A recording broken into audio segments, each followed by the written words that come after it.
Hey, this is Rue. Today we're going to be taking a deep dive into Escape Velocity Nova. EV Nova is a single-player third-person space trading and combat game that was originally released in 2002 on the Macintosh platform and distributed as shareware. It was ported to Windows in 2003 but kept the shareware model. Nova is a really interesting title on a lot of levels, not only because of the game itself but also its development, distribution, and ongoing legacy and community. And yes, believe it or not, an originally Mac only shareware game from over 2 decades ago still has an active community. Nova is an extremely ambitious title, particularly for its platform, era, and small dev team. What's remarkable is that, in a lot of ways, they actually pulled it off. This video is going to go in depth on a lot of aspects of Nova. I'm going to start with a short history of the developers and the Mac gaming scene in the early aughts, an overview of the first two Escape Velocity games, and move on to the development, release, and reception of Nova as well as its Windows port. Following that background will be a look at the game itself, how it plays, the map, the factions, and their storylines. I'm going to look at how the game holds up today and its strengths and weaknesses, as well as how to get the game running on current hardware. The final part of the video will look at the fate and legacy of Nova and its developers, including possible future projects and a few titles inspired or influenced by the Escape Velocity series. This is a long video. If you're more interested in a particular section, I'll have timestamps in the description and you're more than welcome to skip around. Before we go on, a quick note about my experience with this series. I didn't play the first two Escape Velocity games when they came out, but I did play Nova extensively when it launched in 2002 and in the years after. I stopped playing Nova around 2007 when I switched to Windows and only recently came back to it. I did play the first two games in the lead up to this project, but I have much more experience with Nova and that's the focus of this video. Let's start with some background. Ambrosia Software was founded in Rochester, New York by Andrew Welch in 1993. In its early days, Ambrosia was known for making Mac versions of classic arcade games, but over time shifted to releasing original software, both games and utilities. The model Ambrosia had was unusual and kind of a one-stop developer-publisher hybrid. An independent developer, often a student or other non-professional coder, would send their project in, and if Andrew Welch thought it had potential, they'd sign a deal and work together to bring the software up to a commercial standard. The title would then be released as shareware. For those unfamiliar, shareware refers to software that was usually distributed for free, but had reminders asking for payment and often locked aspects of the program or only allowed use for a limited time without paying. Although it's really fallen off with the advent of various app stores and platforms like Steam, back in the earlier days of computing, particularly on the Mac side, shareware games were very common. I'm old enough to remember playing Mac shareware games off floppy disks. The late 90s and early aughts were a very different era for Macs and their users. It may sound shocking to younger viewers, accustomed to Apple's institution-like status, but back then Apple was a struggling, underdog company. Macs did okay in a few small market segments, creative types, education, and so on, but their overall market share was tiny, and in the late 90s Apple was on the brink of bankruptcy. Macs were weird, their owners were weird, and we kind of leaned into it. There was an almost religious-like devotion among Mac fans in this era. So what was Mac gaming like back then? Having lived through it, I can tell you that it was pretty bleak. Apple didn't seem to care much about gaming, and I think this started at the top. John Carmack has an interesting post that talks about Steve Jobs and his dislike for games. Major game developers didn't bother with Macs. If we were lucky, we might eventually get a port, but usually significantly later and with performance issues on all but the highest end Macs. This wasn't necessarily the porting devs' fault. Macs of this era often had low-end video cards, but playing these games wasn't always a great experience. Ambrosia Software was one of a handful of developers that created high-quality Mac-exclusive games. Another was Pangea Software, known for hits such as Nanosaur, Bugdom, Chromac Rally, and others. If being a Mac user in this era was weird, then being a Mac-exclusive game developer was certifiable. These people were basing their livelihoods on a niche platform with an uncertain future and led by an Apple CEO that disliked your entire industry. The closest parallel I can think of now would be something like a Linux-only game developer, but I think even that undersells it since Linux doesn't have a bankruptcy risk. If you want more background on the history of Ambrosia, Richard Moss did a great talk at PAX Australia 2019. I'll link that in the description, and we'll talk a bit more about Ambrosia towards the end of this video. Let's move on to the Escape Velocity series itself. The original Escape Velocity was developed by Matt Birch while an undergraduate student at the University of Kansas. He was inspired by Trade Wars 2002, a BBS game from the late 80s and early 90s. Elite was also an inspiration, but not in the way you'd think. Matt Birch bought the game but lost the copy protection, so he was never able to play it. All he could do was browse the manual, which ended up inspiring parts of Escape Velocity. Development started in 1995 with the code written in ThinkC and the graphics done with a combination of Infinity, Bryce, Superpaint, and Photoshop. Matt Birch reached out to Ambrosia as they were one of the larger players in the Macintosh shareware scene, and the game ended up releasing in May of 1996. We'll go into more depth later with Nova, but the gameplay and mechanics of Escape Velocity became the foundation for the rest of the series. The gameplay is from a top-down, two-dimensional perspective. You start as the captain of a small ship in a large universe. Systems have planets and space stations you can land on and interact with, a mission computer to pick up jobs, a bar to start and continue quests, a trade center to buy and sell bulk resources, a shipyard to buy new ships, and an outfitter to modify your ship's loadout. You make your own way in this early sandbox world. You can haul passengers or cargo, you can explore, you can fight other ships, and you can advance text-based storylines. One of the interesting things about this series is that while the gameplay and mechanics are similar, the universe, lore, factions, and ships are totally different across all three games. The first game has two major factions, the Confederation and the Rebellion, each with their own story missions. It's tricky to find reviews this far back since Mac journalism was still mostly print-based in the mid-90s, but reception seems to have been generally positive. Mac User magazine selected Escape Velocity as the best shareware game of 1996. The design of Escape Velocity was based on an open-ended architecture using Mac resource forks, which made making plugins much more accessible than most games. A plugin for the EV series is essentially a mod and can range from minor tweaks to total game conversions. A thriving mod scene developed around the first game and would continue throughout the life of the series. In fact, development for the second game, Escape Velocity Override, actually began as a fan plugin project for the first. A community member named Peter Cartwright did the scenario design, Matt Birch returned to work on the engine, and Andrew Welch reprised as game director. After approximately 2 years of development, EV Override released in April of 1998. Override offers a larger universe with much more faction variety. You start as a shuttle captain in the United Earth-controlled area who are in a conflict with the alien Voinian Empire. There are independent human factions as well as 3 additional alien races known as Strands. The Strand races are at war, and there are a couple other factions, the peaceful merchant Maranu and the pacifist Sakit. All these factions get unique storylines, which is a significant step up in terms of variety from the first game. Like its predecessor, Override received positive reviews at launch. Michael Gowan from Macworld gave the game 4.5 mice out of 5. Saying that you can fulfill your Han Solo fantasies in this sci-fi adventure. Next Generation magazine gave the game 4 stars, appreciating the larger galaxy size and the player's ability to impact the universe. The first 2 Escape Velocity games were never ported to other platforms, although today it's possible to play both on Windows via plugins for Nova. Just like the previous title, development on Nova began in the summer of 1998 as a fan project, a total conversion plugin for EV Override. This time it wasn't a one-man operation, but rather a group of 6 Australian university students and friends who became known as Atmos Software. Atmos worked on their plugin for approximately 2 years, from July 1998 to July of 2000, before signing with Ambrosia to make the project a new game. Much of the information in this section is from a Reddit AMA done by 2 members of the Atmos team, Dave Williams and Luke Smart. I'll link that AMA in the description below. As they describe it, while working on their Override conversion, they reached out to Ambrosia with the idea of turning it into a commercial project, and then using that money to develop and launch other game projects. Andrew Welch saw the potential and greenlit the project as the third and what would be final game in the series, Escape Velocity Nova. Once again, Matt Birch returned to handle the game engine, which this time required some significant upgrades to accommodate the increased scope and graphics upgrades envisioned by the Atmos team. Ambrosia also provided some tools and support, but Atmos handled almost everything else. World building, plot, dialogue, graphics, sound, and so on. There were a number of hurdles during development. In a Reddit post, Luke mentions the difficulty of working on a game engine that was being rewritten underneath them. The geographic separation, Matt Birch and Ambrosia were in the United States while the Atmos team were in Australia, couldn't have helped. According to this post, due to the time difference, Matt did most of the engine work while the Atmos team was asleep. Matt would send the Atmos team a daily email explaining engine changes made the previous night. Making things even more difficult, Matt, and I think most of the Atmos team, were simultaneously working other jobs, including full-time ones. In the AMA, Dave talks about most of the Atmos group working from his parents' house, and, as the only one with access to a car, him taking team members to their other jobs. In the Richard Moss livestream, Matt Birch talks about working a full day at his primary job, coming home, and then working on Nova until 10 p.m. or midnight.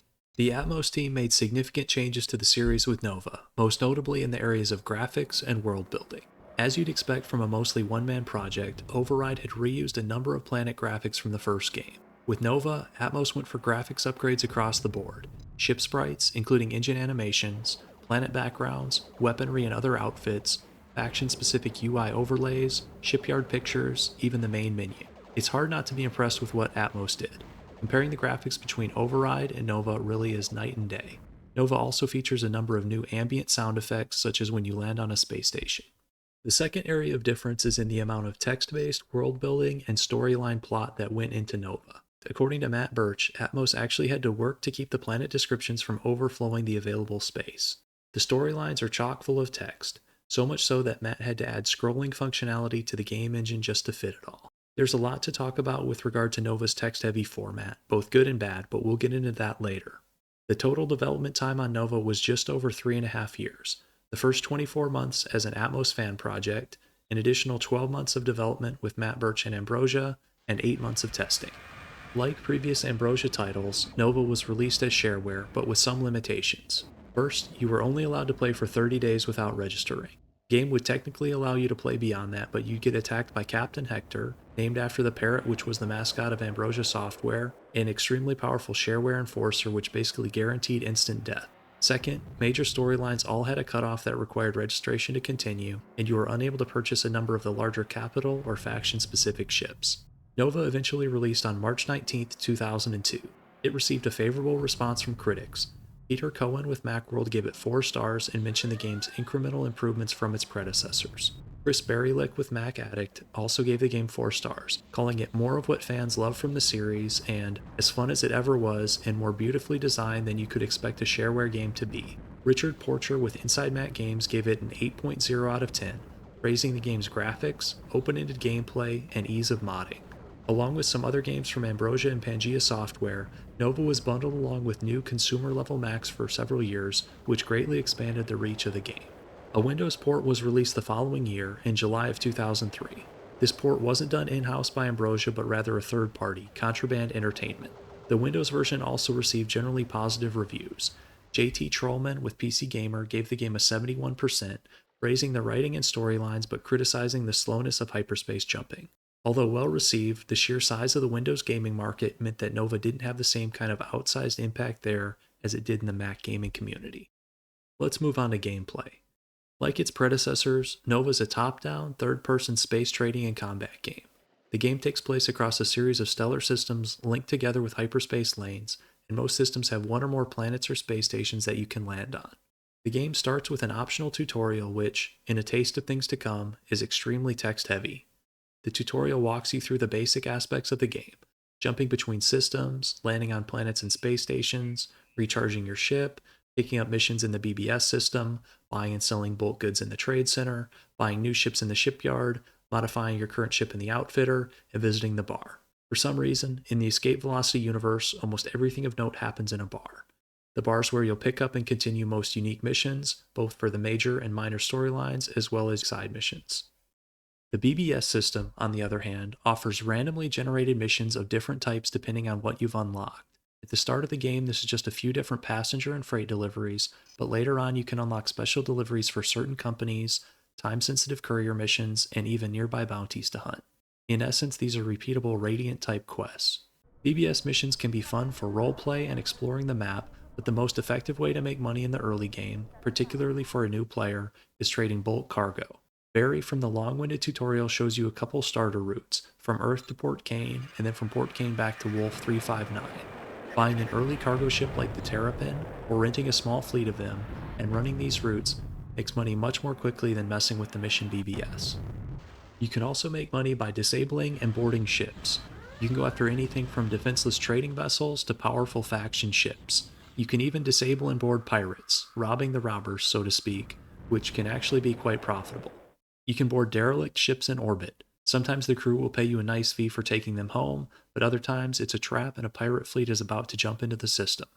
Once you have some money, you'll want to upgrade your ship. The starting shuttle is bad across the board. Depending on your goal and playstyle, you can get anything from a nimble fighter to a lumbering freighter and everything in between. There are a lot of ships and a lot of ways to play Nova, but we'll go deeper into that later. Let's move on to Nova's lore, map, and factions. The game starts with a short intro describing the initial colonization of the stars and the development of Omada Kane's Hypergate network. Eventually, the central government grew corrupt and terrorists blew up the Earth Hypergate, permanently disrupting the network. The galaxy fell into a period of chaos, but eventually a new central government was formed, the Federation. If you want to get really into the lore, the game comes with 8 background PDFs, including one for each of the 6 major factions, as well as a timeline and the lyrics to a somewhat random song. These backstories tie into characters and places you'll see in the major storylines, particularly the pirate one. None of these were necessary, but including them was a nice touch. Let's talk about the map and factions. In the center of the map, represented by the blue circles and where you start the game, is the Federation. The Federation's an Earth-based government and the closest thing to a democracy in the world of Nova, although you find out later that the real power behind the government is the Bureau of Internal Investigation, a sort of secret police. The Federation represents a middle ground between the 3 major factions in terms of population and technology. A number of Federation planets remain heavily influenced by their original Earth settlers. To the south of the map is the Auroran Empire, a group of systems originally settled by Earth colonists in the Hypergate era but which eventually broke away. The Auroran Empire is large but fragmented, with systems belonging to the central government as well as 5 different houses: the Moash, Haran, Tekel, Dani, and Vela. The government is led by a first house, at game start the Moash, but the houses are constantly fighting, not only each other but also the Federation and Polaris. The Aurorans have a warrior culture that emphasizes honor and ritual tattooing. The Auroran Empire features some of the most populated planets in the game, with massive arcologies and hundreds of billions of residents, but they're also the furthest behind technologically. Most of the hypergates in Federation and Auroran space have been restored to working order, which is useful for getting around quickly. These start locked at the beginning of the game, but you can get access fairly easily through a few side missions. To the east of the map and represented by purple circles are the Polaris, an advanced but isolationist race descended from an old Earth colonization expedition. The Polaris are quite a bit different from both the Federation and Aurorans. Their population is much smaller, closer to 300 million. This is made up for by extremely advanced technology that blends engineering with biology. Most Polaris space stations are a sort of organic hybrid, and their ships have a very distinctive insect-like look. Polaris society is also unusual. There are 6 castes, and each planet or station is named and administered by a particular caste. I think Polaris society is supposed to be utopian, but I could be misreading that. In any event, there are certainly hints that it's not utopian for everyone. The Hypergate network has been destroyed in Polaris space, but if you do the Polaris storyline, you can unlock some really cool multi-jump technology that lets you cross huge swaths of the map very quickly. Let's move on to the smaller factions. To the north of Federation space, there are a handful of planets and stations in open rebellion against the Bureau, shown in green. Although they don't control a lot of territory, this is a well-funded faction with powerful backers and a significant fleet. The rebellion is featured in most of the major storylines as well as having their own. The next minor faction are the Velas. In one of the stranger bits of Nova lore, the Velas are said to be descended from an Indian prince who left Earth to travel the galaxy in 980 AD. This makes slightly more sense when you realize the Velas can telepathically project ships around themselves. After losing a war against the Colonial Council, the Velas were enslaved and are now used as puppets and informers by the Bureau. Since their defeat, the Velas no longer have ownership of any systems, although several storylines have you search for their former planets in the western part of the map. Velas telepaths are ranked according to strength, from T6, no telepathic ability, to T0, extremely powerful. The stronger telepaths can project more powerful ships and weapons. The next faction are pirates, which are an interesting one because there are several different subgroups. There are 2 organized pirate groups, the Guild of Free Traders and the Association of Free Traders. The Guild is led by a man named McGowan and based out of a space station in the northeast of Federation space. Guild ships are dangerous and will often attack you if they consider you easy prey. The Association plays a key role in the pirate storyline and is more of a smuggling or trading guild. Association ships don't usually resort to active piracy and will usually leave you alone. There are 3 more unorganized pirate factions: Marauders, Common Pirates, and, in Auroran space, Houseless Warriors.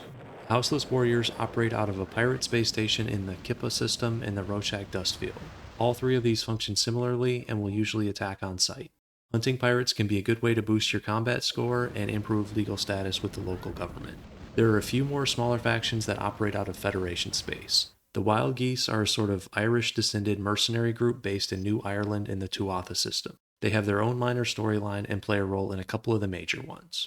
The Roughnecks are a rival mercenary group that serve in the Federation Navy, and their home station is Space Dock 5 in the Nesri Secondus system. There are several companies headquartered in Federation space: Sigma Shipyards on Earth, Glytech, who have their own planet in the Rimshot system, Pyrogenesis, UN Shipping, and the Bounty Hunters Guild. All of these except Pyrogenesis have unique side missions. In addition to all of the above factions, you'll see independent trading vessels traveling from system to system. Let's talk about the storylines in Nova. It seems silly to say for a game this old, but this section and going forward will have major spoilers. If you have an urge to revisit Nova or check it out for the first time, feel free to pause here and come back later.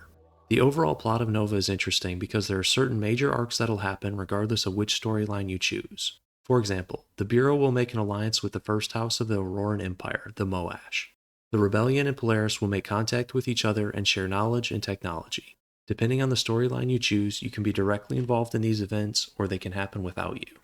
4 of the 6 major plot lines, the Velos, Polaris, Auroran, and Rebellion, result in a similar overall outcome, what I would call the good endings.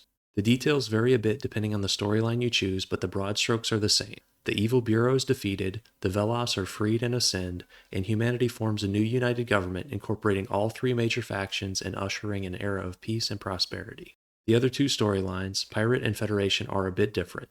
I'll cover each major plot very briefly. The Velos storyline has you play as a telepath who gets enslaved by the Bureau and you're forced to work for them for a significant amount of the plot. You play a key role in infiltrating the Rebellion and establishing the Bureau-Moash alliance, even if it's against your will.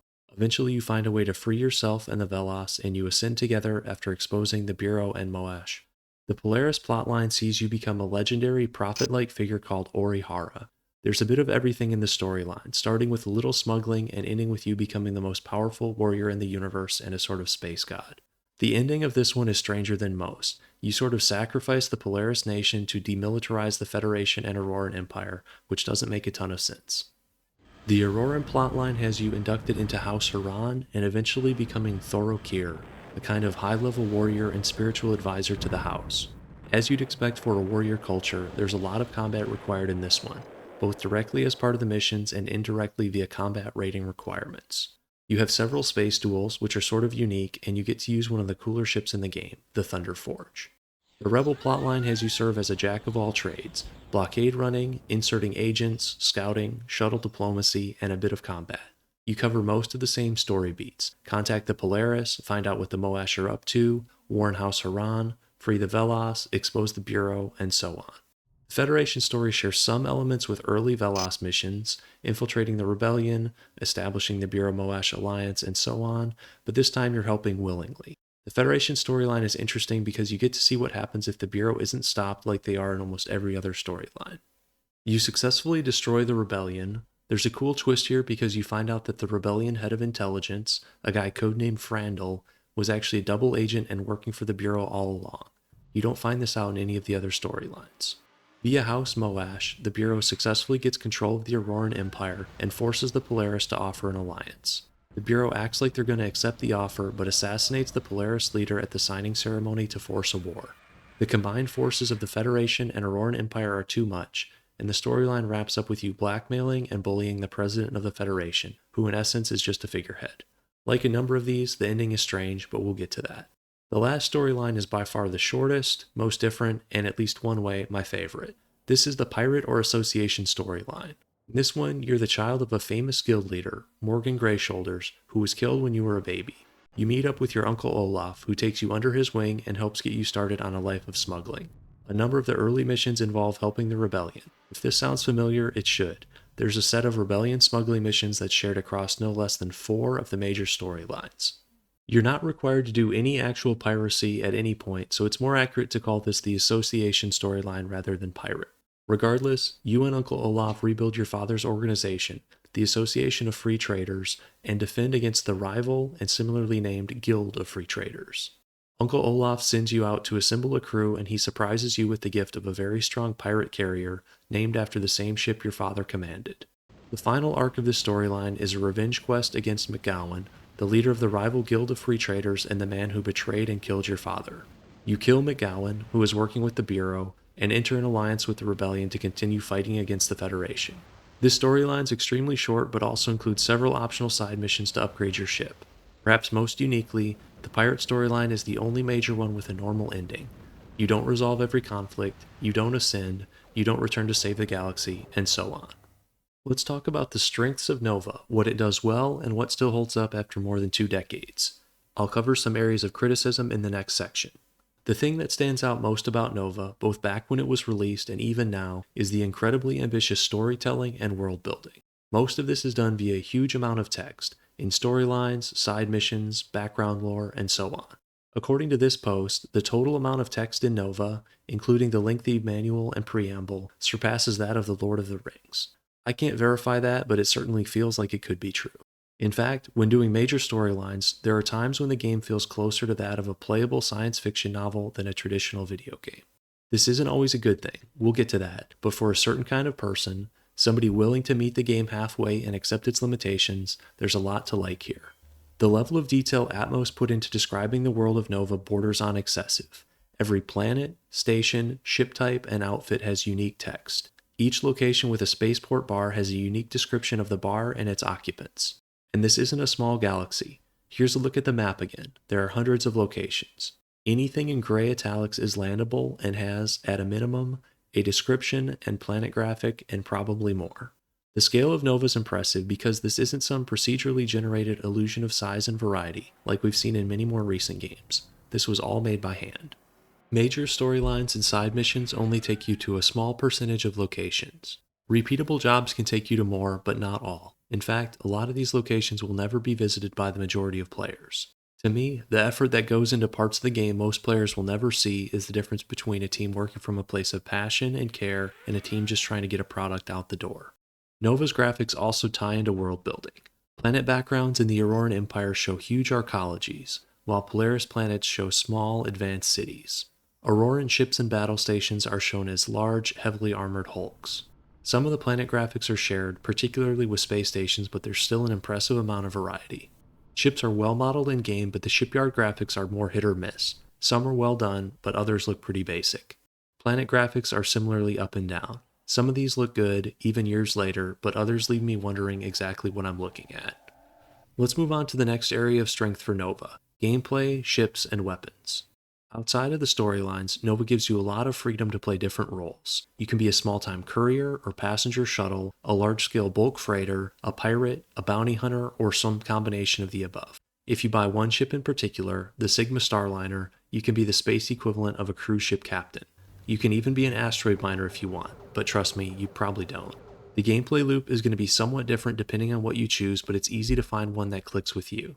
Most of my runs involve running bulk freight until I have enough money to purchase and load out my ship of choice, at which point I switch to high-value courier jobs, hunting pirates, and eventually playing a faction storyline. Ship and weapon variety is another strength of this game. There's a wide range of ships, from tiny shuttles and fighters to massive freighters and capital ships. Weapon choice is equally varied. You can use long-range railguns, missiles, hangar bays for fighters, beam weapons, blasters, Auroran pulse cannons, and so on. Ship loadouts are highly configurable. The game offers you ways to switch between cargo space and weapon space, so you can tailor your ship and loadout exactly how you want. As an example, I'm going to look at my favorite ship in the game, the Mod Starbridge. This is a jack-of-all-trades ship with speed and maneuverability close to a fighter, but the durability and weapon load of a light capital ship. Think Millennium Falcon, or maybe that overpowered gunship from Deep Space Nine. You can build a Starbridge in any number of ways depending on your preferred playstyle and what you're up against.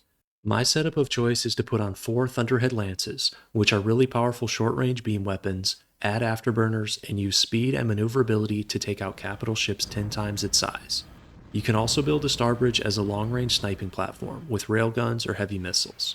Different loadouts have different strengths and weaknesses. For example, my lethal but short-range loadout does well against slow-turning ships with long-range weapons like carriers and cruisers, but very poorly against any ship with strong beam weapons like this Manicore. Even within a particular ship type, Nova offers a range of variants and subclasses. For example, to continue with the Starbridge, there's a base civilian version, an upgraded civilian version, an upgraded pirate version, and an upgraded rebel version. Each of these versions has subclasses. There's a significant difference between fighting a pirate Starbridge Class B with a somewhat pitiful loadout and a Class D, which has 2 ion cannons, one of the more powerful weapons in the game.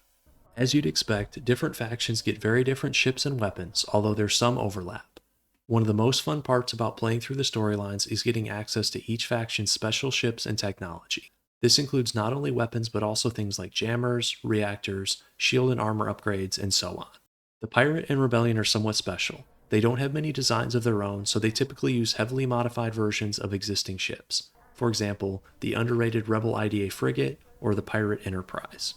However, when it comes to uniqueness, two factions stand out, the Velas and the Polaris. The Velas ships and weapons feel extremely different, which they should since they're psychic projections of the pilot's mind. Velas ships are all inertialess, so they handle differently than traditional ships, and they feature extremely strong shields but almost no armor. Velas pilots also get a series of skills which substitute for not being able to use normal outfits like sensors and missile jammers. Polaris ships and weapons are ridiculously overpowered, which, again, they should be. Polaris tech is centuries ahead of the rest of the galaxy. Nova does a great job of tying ships, weapons, and other outfits into faction lore and backstory. Nova goes out of its way to show a universe that feels active and alive.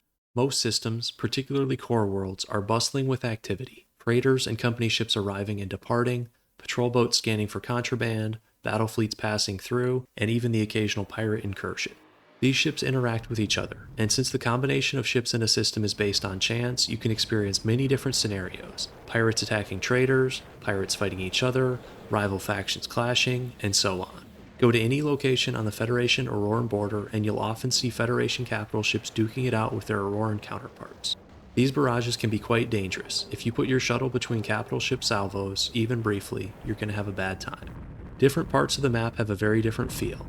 Even within Federation space, there are systems that are much more likely to have pirates and should be avoided by inexperienced players.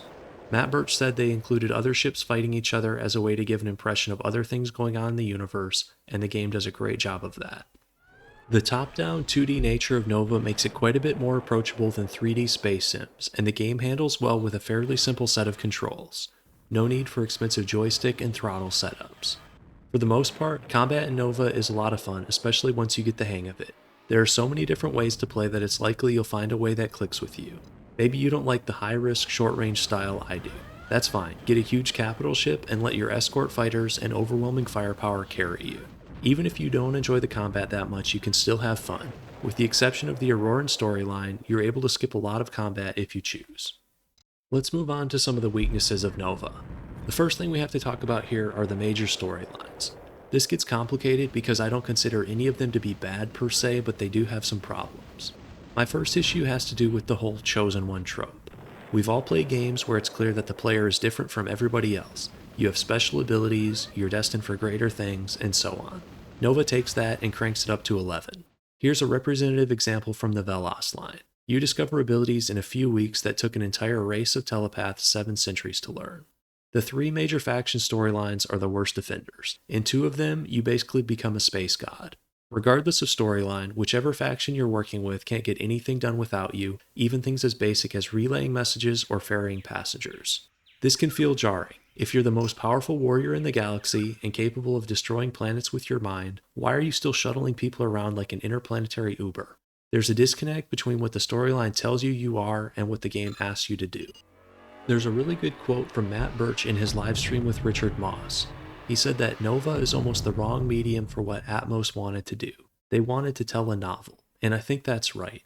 It feels like Atmos had a grand vision for a sci-fi novel with the protagonist saving the galaxy, and adapted perspectives of that story to a game engine and gameplay it never totally fit. I think this was really a missed opportunity, because in the moment-to-moment gameplay, particularly in the early game, you're just another shuttle captain. You can die extremely easily, show up at the wrong place at the wrong time, or even just have a bit of bad luck and you're toast. In essence, the gameplay suggests that you're just one small person in a huge universe, but the storylines tell you the exact opposite. Don't get me wrong, there is progression. Late storyline ships can be game wreckers, but nothing's invincible, and I didn't really feel the cosmic level of power you're told you have. My second but related issue with the storylines is that most of the endings are absurd. I'm going to cycle the ending slides here with a brief review. In the Velas storyline, you ascend with the Velas and your consciousness merges with the universe. In the Polaris storyline, you also ascend, but prior to ascension you create a monument to yourself. After ascension, you return to save humanity for a second time, and in thanks they telepathically embed your name into every human construction. In the Auroran storyline, ascended Velas appear at your deathbed to thank you, and once again your name gets attached to the remains of post-ascension humanity. The Rebel storyline is a bit more vague, but your name, or in this case Rebel codename, is still attached to cosmic events. The final slide for the Federation storyline is laughable. Despite never asking the player or having the player do anything that would suggest they want it, out of nowhere the game tells you that you go on to become a Palpatine-like supreme ruler of humanity. The pirate storyline, despite being one of the weaker ones overall, is the only exception, and my favorite ending for that reason.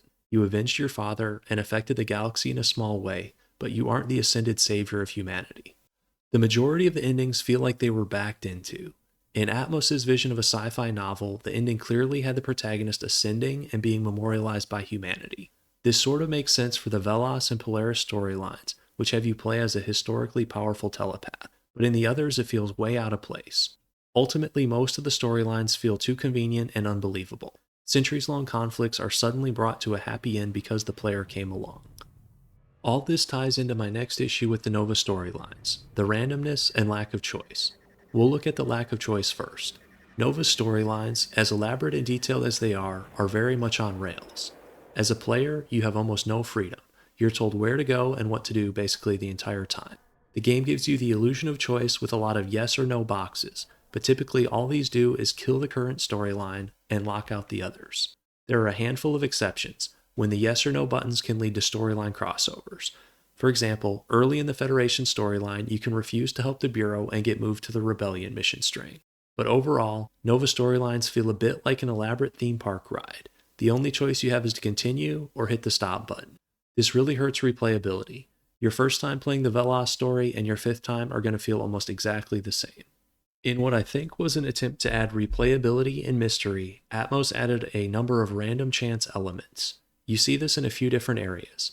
First, a lot of the missions trigger off a random chance percentage. For example, this random mission from midway through the Polaris storyline has a 45% chance to trigger at a random Polaris government location if the other requirements are met. These other requirements aren't specified or even really explained to the player. Many missions have a combat rating as well as a legal record requirement. The closest the game gets to telling you about any of this is infrequent and vague, something like, keep building your reputation and checking in. The combination of random percentages and opaque requirements is one of the ways Nova shows its age. I think modern game design has moved away from this. In theory, randomness and hidden requirements are supposed to be exciting and mysterious and lead to exploration, but in reality they're usually just frustrating and confusing for new players. Even as an experienced player, I still had to pull up a walkthrough from time to time to figure out how to advance various storylines. The last thing I want to say about these random elements is the one most puzzling to me. There are a handful of times that a storyline will have actual branching options. For example, the Polaris storyline has a mutually exclusive mission branch having to do with the alien Wraith species to their northwest.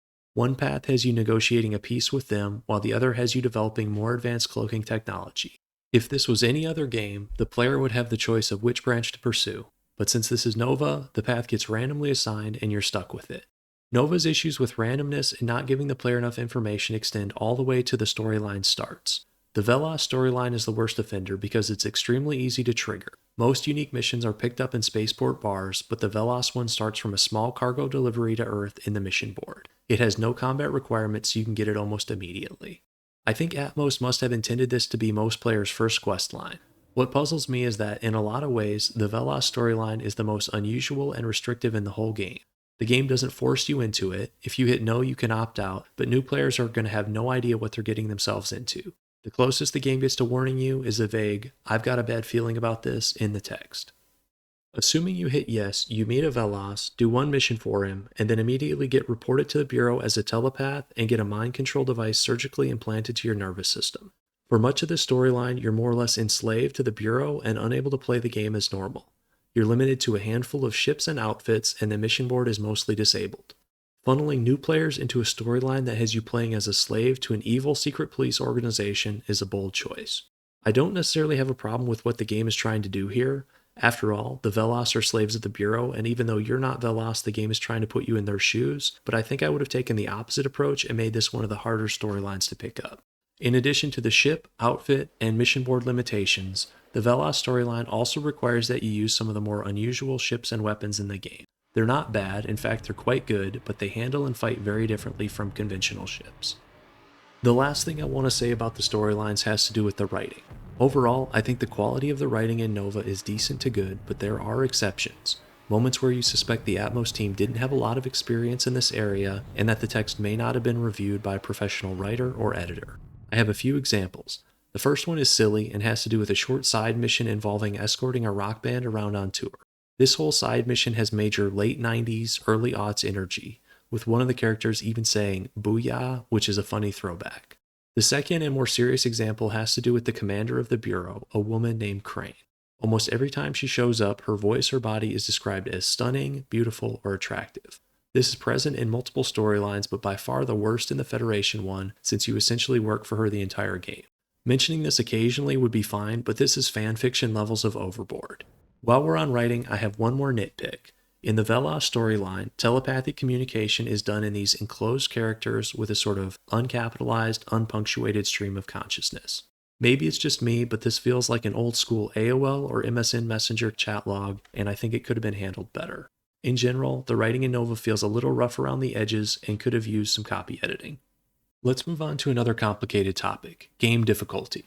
This one's hard to pin down because difficulty is really all over the place.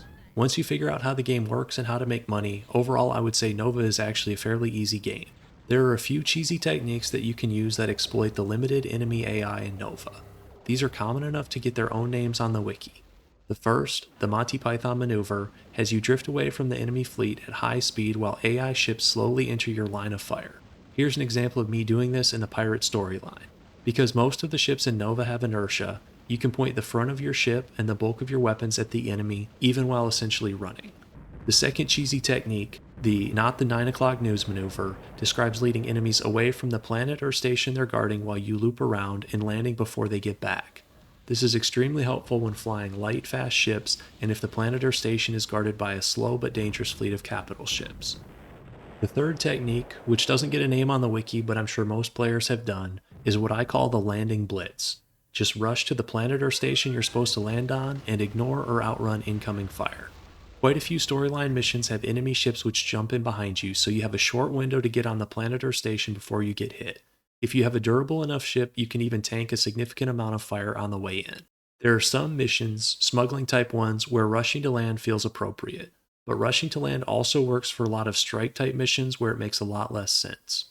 Until a new player figures out these techniques, they're going to die a lot. Nova has no hesitation throwing major fleets at you, and these can be really tough to deal with for new players. For example, a couple of the storylines have you leading strike forces into Polaris space. You're given a strong escort fleet, but Polaris ships and weapons are so strong that you can die before your allies even jump in. New pilots aren't even really that safe in parts of Federation space. If you jump into the wrong system or just have bad luck, it's common to get attacked by pirates and destroyed very quickly. Having your ship destroyed isn't that big of a deal. You can reload at the last planet or station you took off from, but I can still see a lot of new players getting frustrated with dying repeatedly against a seemingly impossible objective. In general, Nova has a sort of old school, not gonna hold your hand approach. For example, it's entirely possible to strand yourself in deep space without energy. You'll get offered a couple side missions early on that require going to the remote edges of space, so this isn't that hard to do. The game also does you no favors with default ship loadouts, some of which are laughably bad and require immediate refitting. I know this section is long and I've been pretty critical, particularly of the storylines, but I don't think any of these are fatal flaws. I'm not even sure that the difficulty is a flaw at all, more of a design decision, more common back then, but one that could affect new player enjoyment. The storyline issue is tougher, because despite everything I've said, there's still a lot to like. It may be a clumsily adapted vision of a sci-fi novel, but it's one that I enjoyed reading and would read again. It's hard not to wonder what could have been. If the plot was more grounded, if the writing was more polished, if the ideas fit the gameplay better, if the player was given more choice and less randomness, Nova could have been even better. Let's move on to the next section, how to get Nova running and if it's still fun today. The first part is straightforward. There's a website which I'll link below with updated versions of all 3 Escape Velocity games as well as a number of mods. The Windows versions of the first 2 games come in the form of total conversion mods for Nova. Mac versions of all 3 games are also available. All my playtime and testing for this video was done on Windows. The last time I played Nova on a Mac was 20 years ago, so I can't speak to the details of the current Mac process. The Windows setup was really easy. Unzip the Nova package and you're basically ready to go. I did have to clean up a couple smaller details. If you're playing on a high-resolution monitor, you probably want to adjust the experimental UI scaling in the ddraw config file. If you don't do this, text dialog is going to be really small. I ended up with 2.5, but you can play around and see what works for you.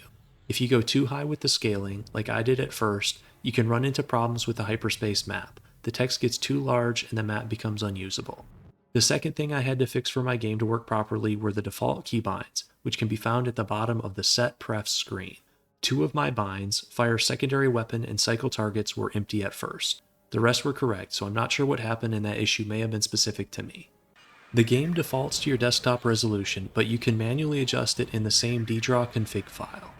If you have a higher resolution monitor, 1440 or 4K, you'll be able to see a lot of space at once, but ships and planets will look really small. I played with a mix of resolutions, but if you want a more authentic experience, you probably want to lower it. For comparison, here's what the game looks like when dropped to 1080p and with the UI scaling at 1.5. You can't see as much space, but you notice more ship detail and you get a better sense of scale. This is going to come down to personal preference. Getting the first 2 games running on Windows was also pretty straightforward. All you have to do is download the Nova port, rename your original game file, and then bring over the Nova Files folder. I made copies of the entire Nova game folder so I could access all 3 games at the same time.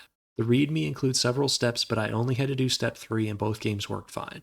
The website also includes a number of mods. I only tried one of these, Arpia 2, and it worked fine.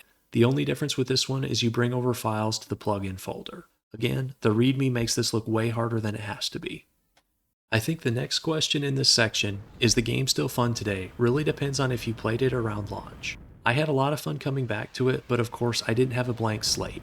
I have very fond memories of Nova, and I think for a lot of us launch players, 2002 and 2003 were a simpler time, not just for gaming, but also in our personal lives. I was in my early teens when Nova came out, and I think there's something special that happens with games played during our formative years. So, short answer, if you enjoyed Nova back in the day, you'll probably still enjoy it now. Doesn't hurt to try, it's free, it's easy to download and install, and even if it doesn't totally grab you anymore, it can still be a fun trip down memory lane. The tougher question is whether or not Nova would be fun for a new player today, somebody who doesn't have memory and nostalgia affecting them. The obvious answer is it depends on the player, and of course that's true, but I want to go a little deeper. To enjoy Nova at launch, you really only had to be 2 things: into space sims and willing to accept the text-heavy world building and storylines the game threw at you. For players today, you have to keep these 2 and add a third, which I'll call being a retro gamer. You have to be okay with a top-down 2D perspective, limited sound and graphics, and uneven difficulty spikes. I don't think this VIN is going to cover that many people who haven't already played the game, but on the off chance that it does, give it a try and let me know what you think. I'm curious how Nova would feel to somebody playing for the first time today. Let's move on to the next section. What happened to Nova's developers? I'll start with Atmos since that's a shorter story. At some point after the launch of Nova, the Atmos team disbanded. The game that was supposed to be the launch board for future projects ended up being their only one. I don't have all the details, but it's clear that at some point in the development process, various members of the Atmos team had a falling out. This is mentioned explicitly in the game's final planet, our spiel, a developer message to players, and confirmed in Dave and Luke's Reddit AMA, as well as the livestream with Matt Birch.